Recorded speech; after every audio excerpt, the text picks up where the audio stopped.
Okay, we're going to take a look at what we talked about yesterday after the test, which is the introduction to the probability unit and mainly the law of large numbers. So let me go through this again, just make sure everybody's got a handle on it. So basically what I'm claiming is that I'm an 80% free throw shooter. Now, I know for sure what free throw shooter percentage I am, but I am claiming I'm 80%.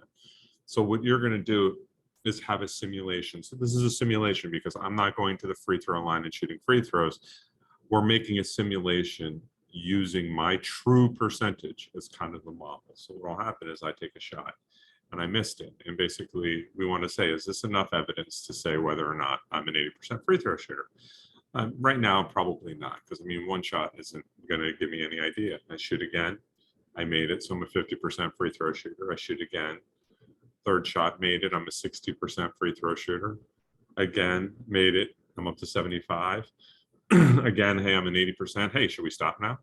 Is that enough with 5? It hits the number, that line right there says 80%. Now, here's the deal. 5 is just not enough. When we do the simulations, there's short-term variability. So what we want to do is see what happens over the long term. So what I'm going to do is I'm going to shoot 5 times.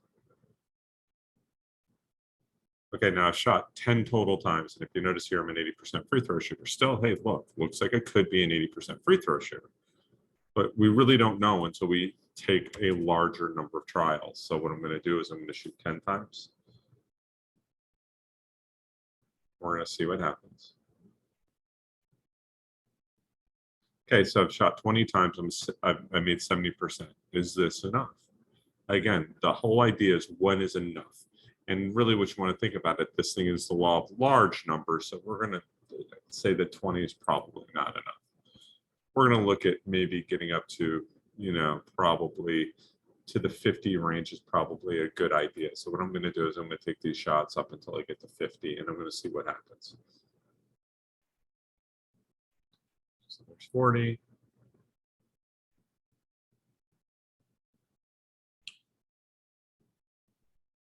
Okay, now there's 50. So now I've taken 50 shots. We've simulated my true percentage 50 times, and I made 74% of them.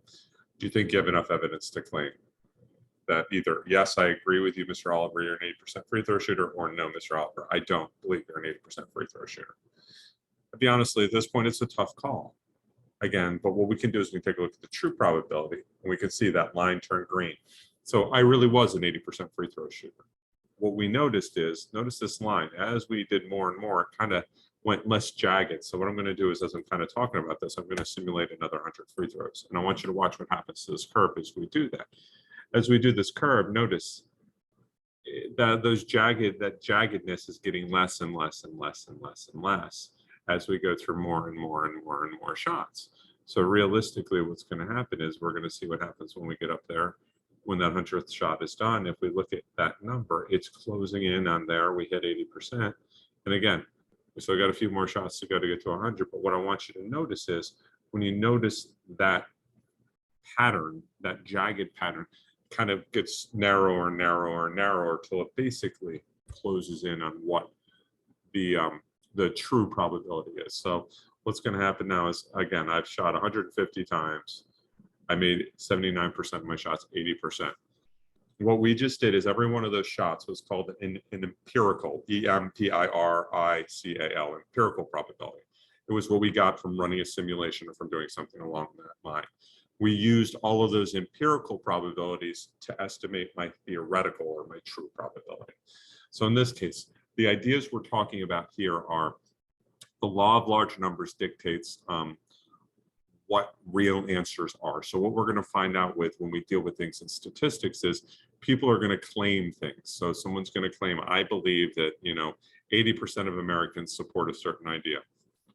And what we're going to do is we're going to come up with a set of rules, and we're going to draw ourselves a curve, and that curve is going to show us what it should look like if the true answer is 80%. If I had 80% of Americans believing something, when I grab groups of 100 people out of America, out of Americans, and I asked them the question about believing something, I would expect it to be a roughly 80, but have some variability. It could be 72, sometimes it could be 84, sometimes it could vary, but it's going to follow a pretty set pattern.